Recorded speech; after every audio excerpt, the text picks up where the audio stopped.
তোফাজ্জলের খুনিদের কোনো শাস্তি দেওয়া হবে না। আবরারের খুনিদের মতো ছেড়ে দেওয়া হবে তোফাজ্জলের খুনিদেরকেও।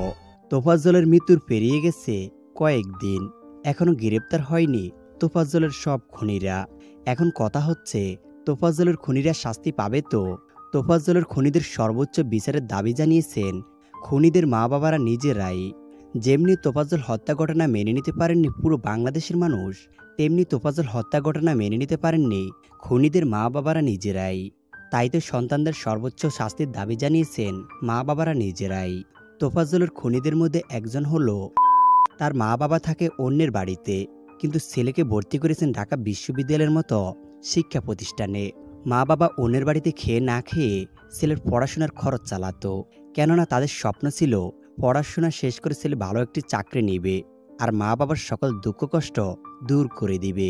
কিন্তু সে ছেলে কিনা হত্যা করে ফেলল তোফাজ্জলের মতো একটি বিনা অপরাধী মানুষকে, যা মেনে নিতে পারেননি পুরো বাংলাদেশের মানুষদের মতো ওই স্টুডেন্টের মা বাবারাও। স্কুল কলেজ ইউনিভার্সিটিতে সারা জীবনের জন্য রাজনীতি বন্ধ করে দেওয়া হোক, আর না হয় তোফাজ্জল আবরারদের মতো মেধাবীদেরকে প্রাণ দিতে হবে বিনা কারণে।